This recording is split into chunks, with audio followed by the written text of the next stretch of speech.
Hello, Uncle Jim here. Today I want to share with you one of the most often questions I get both on my channel and memberships, and that's how to roll options. I'm going to share with you my strategy, what works, what doesn't work. I'm actually going to share some trades, so stay till the end. I think you're going to really enjoy what I have for you.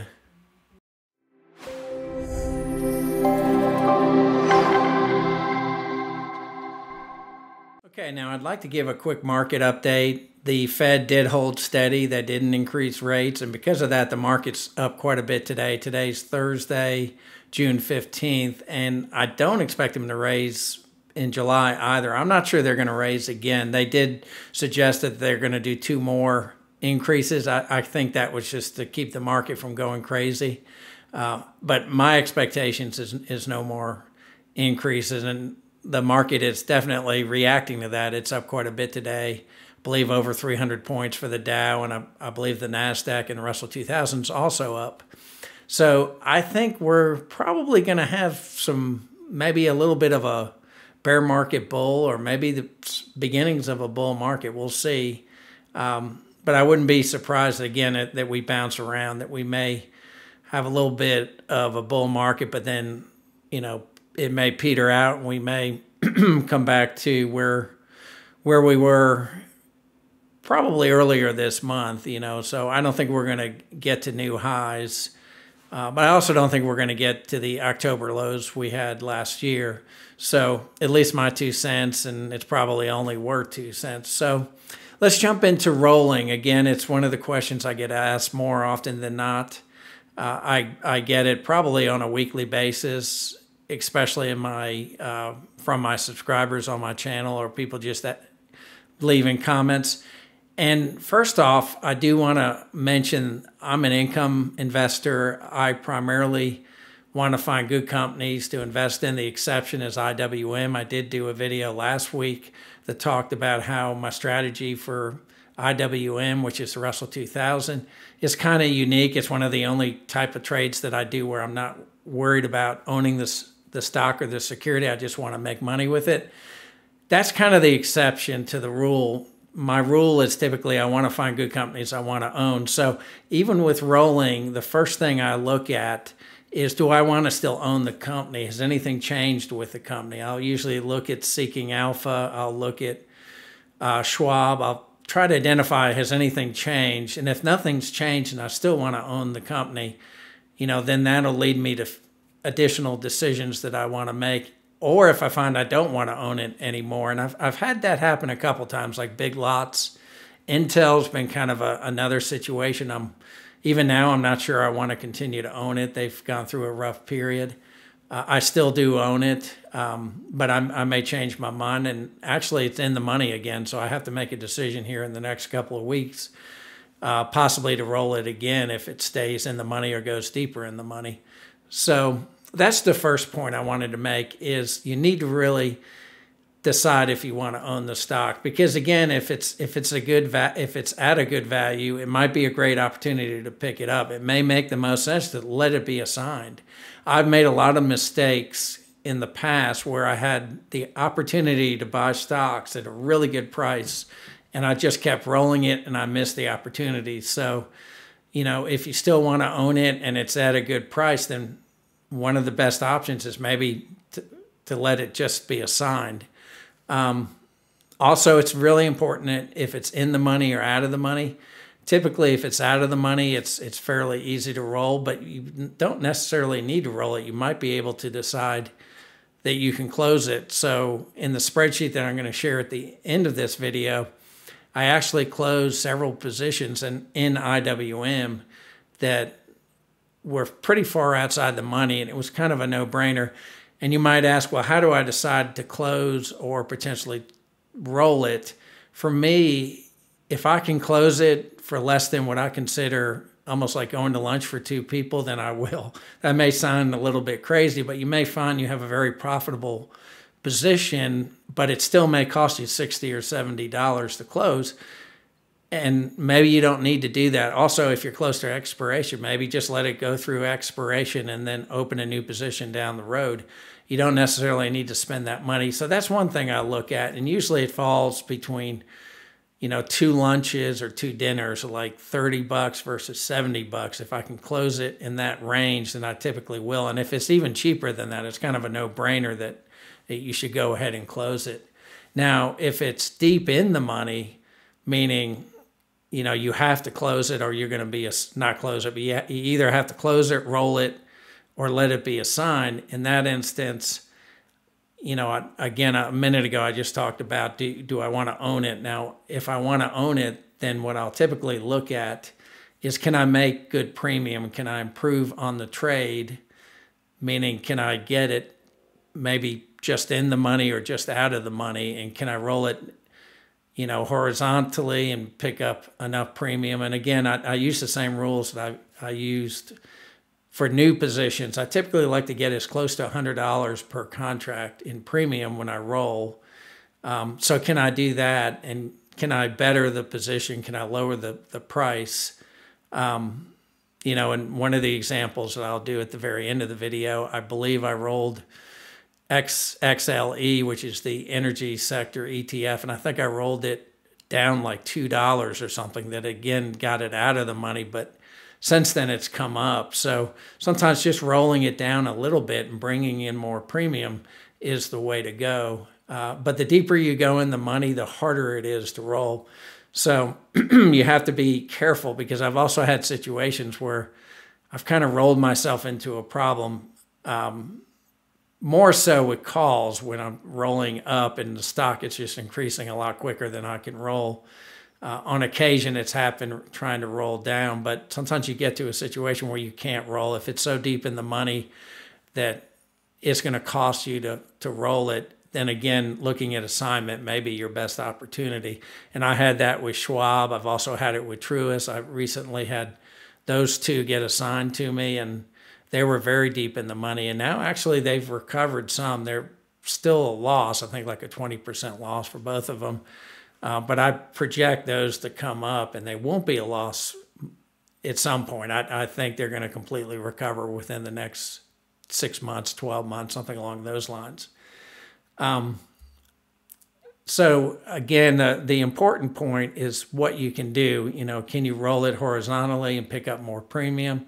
Again, giving yourself more time. One thing I want to stress that a lot of people don't realize is, if you're in the money, in most cases, you aren't going to be assigned early. The only times I've ever been assigned early are two things. One is ex-dividend dates, and I wasn't watching it. I didn't realize the next dividend date was coming. And typically, the ex-dividend date needs to be pretty close to an expiration.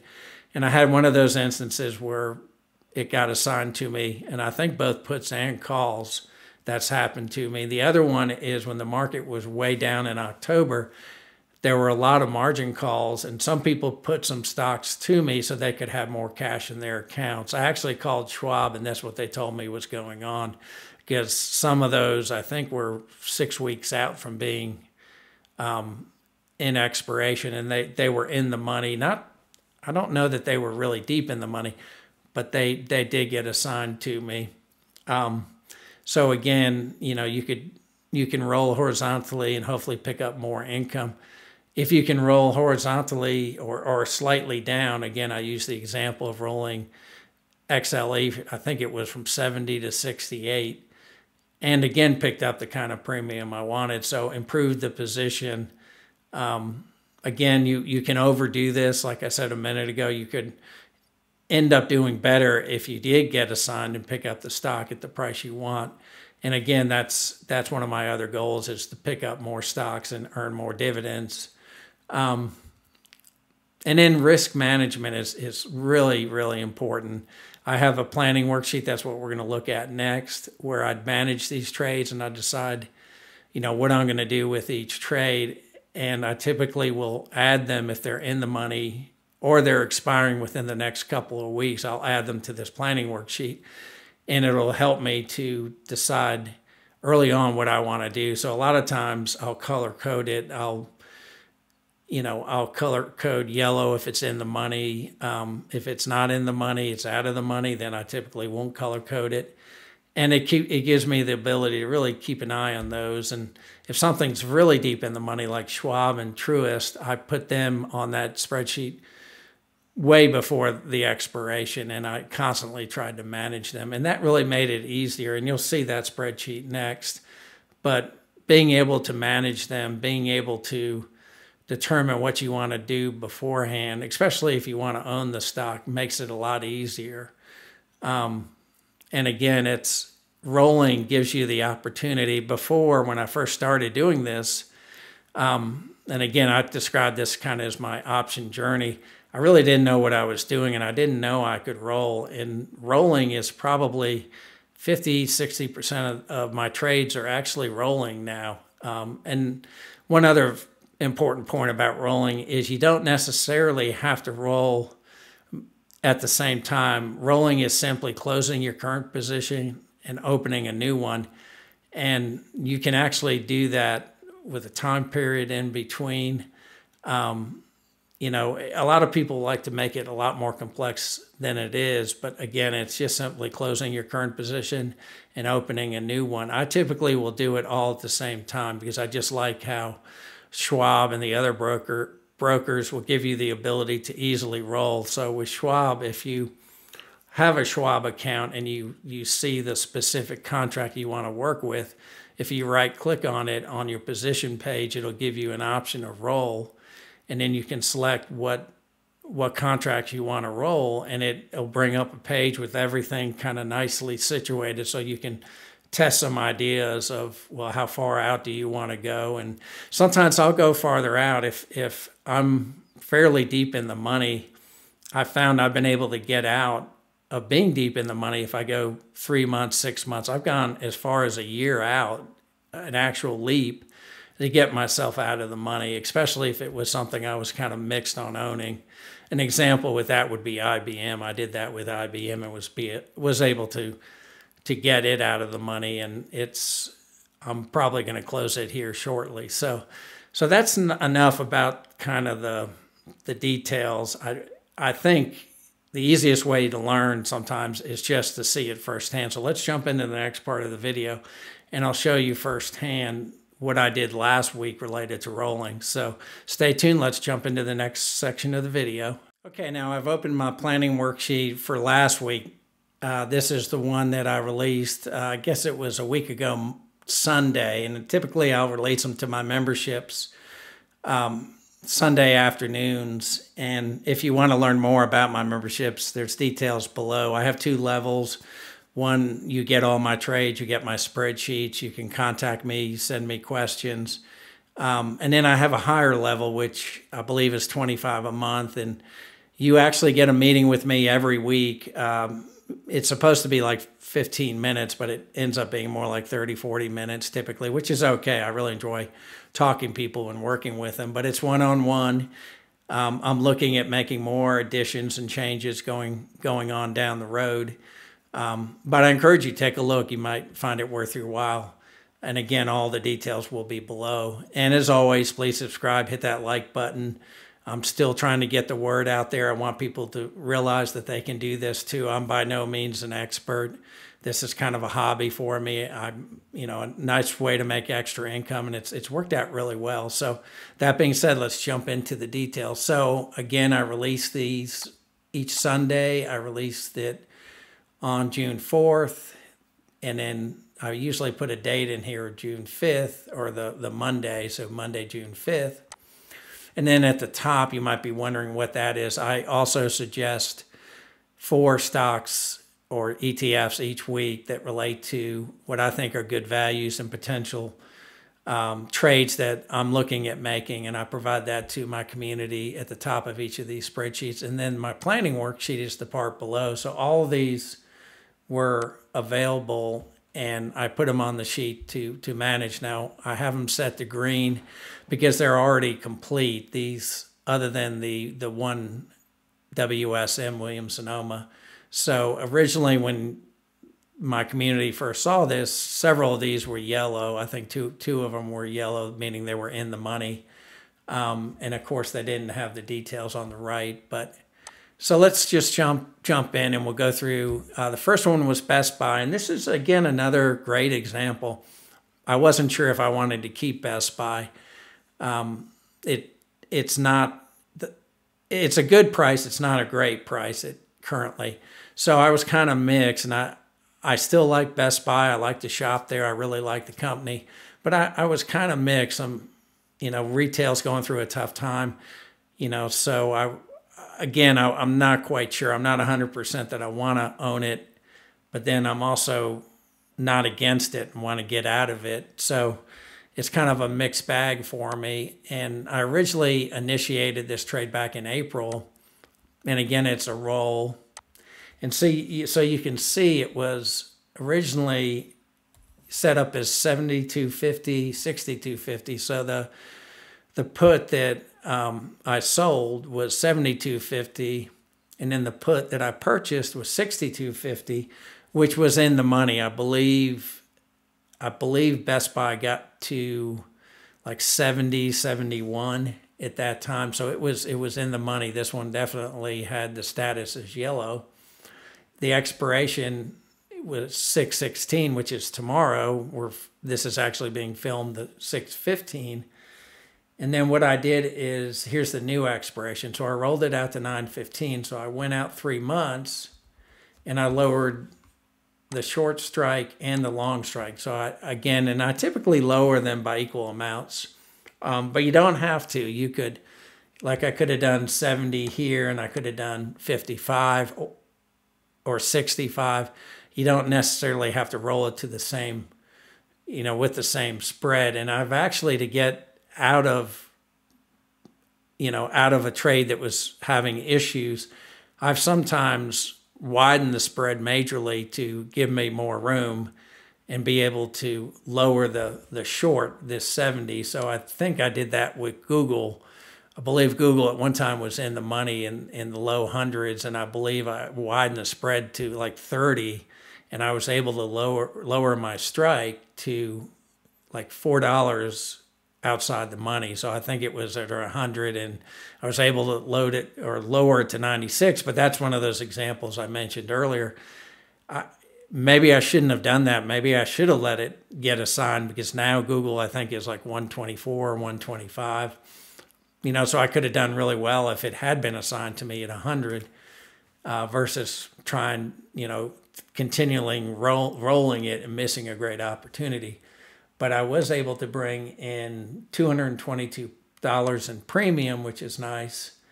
And so here's the required capital or required margin, and this was a return, and that's the actual roll. So that also includes closing the existing. So I was still able to bring in about 111 for each trade, which worked out quite well. XLE, this is the one I was mentioning before. I put this trade together back in March. I rolled it, again, another vertical put credit spread. It was 79.69, and it too ended up in the money at one point. I believe it got down to as low as 78 or 77. And I think it's still kind of in that range. It might, I think it got up to 75. I don't know what it is today, but here's the current price. It was 79.90 a week ago. So it was just outside the money, but it definitely did end up in the money. But I rolled it, and I rolled it out to 8/18, so 2 months, and I lowered both strikes from 79 to 78 for the short, and from 69 to 68 for the long put that I purchased. So just enough to get it out of the money, and I brought in another $200 or 100 per contract, which ended up being close to a 60% return yearly. So again, you can do really well with rolling. And in that instance, I lowered the strikes, and I still brought in really good premium. Next is an out of the money. This is Williams-Sonoma. So this one, at the time, I had not rolled it, and it was out of the money. So the strikes were 110 and 100. And it's done so well lately. It was over 127. So I believe I closed this, it's going to expire tomorrow because it's so far out of the money. But I think it's still like $40 or $50 to close it. It did get near the money at one time, and I think it's a little bit more expensive than, why not just let it expire? If I can save $40 or $50, it's worth it. So it's going to expire tomorrow. So this one will go bye-bye tomorrow. Let's move down. So the next one is VLO. It's an energy company. I believe it specializes in natural gas and pipelines. And I believe it's done quite well. I started this trade back in 425. I rolled it. It was 105 and 95. It got to a price of 113, so it was also outside the money. But I rolled it from 616 to 915, and I brought in $257. Yeah, I actually lowered it, so it did get kind of near the money when oil was having a rough time. So this is another one where I lowered it from 105.95 to 190, and still brought in really good premium, over 125 per contract, 126 per contract, and it only required capital or margin was 1747. And it's a 53% return, primarily because I went a little farther out. And I believe I went farther out primarily because it had limited expirations. I believe it was the expiration that worked the best to bring in that kind of premium. So the next one, again, another vertical put credit spread. And this is one of the IWM trades. And this one I did roll. It was 163, 153. At the time, IWM, which again, this is Russell 2000, was out of the money. It was 180. So it was pretty significantly out of the money. And I was able to roll it to pretty horizontally, 163.53. So I kept the same strikes and brought in $190, so 95 per contract. And it was a 37% yearly return, so that worked out nice. Now these other two IWMs, I both closed, and these were again way outside the money. One was 160, 150, and you can see it was, when I was looking at these and actually closing them, IWM had gotten up to 184, so it was really outside the money. I believe it was over 90% profitable. And I was able to close them for pretty cheap, $12 for those two contracts, so a little bit over $6 a contract. And then for the other one, $5 a contract. It was, it was also low. So one was 163, one with 153 puts that I purchased, and 160 and 150 was the other one. And again, I closed both of these. And then the last trade, which since it's here, I'll go over it. It's SCHD, which is the Schwab High Dividend ETF. Again, my favorite ETF. And I opened it on 6/7. It's new. I did a short strike of 75 at the time. It was at 71.49. And for that one, I brought in 138. So, and I do it differently for covered calls. I'm trying to double my dividend is what I'm looking at, or even a little bit better than doubling the dividend. And SCHD, it's sometimes hard to find good premium. And so even though that's lower than I typically like, $138.70, which again is pretty close to $70 per contract. And you can see based on, the cost basis that I have on those, it's a 4.4% return. So again, you can see all the different scenarios. I encourage you, if I've confused you or you have a situation that's slightly different, please add a comment. I try to answer all my comments. And again, it's more of an art than a science. There's no one answer that fits everything. It's usually you can kind of pick and choose. You can pick different expirations. You can pick slightly different strike prices. You can even widen the spread if you really, don't want to own the stock and you want to get out of trouble. If you widen the spread, you could potentially bring down the short that you purchase. And again, I did that with Google, and so I just wanted to mention that in the sense that there is no easy solutions with rolling. It's kind of what works for you and what makes the most sense. So thanks for joining me. I hope you enjoyed this, and have a great day. Bye-bye.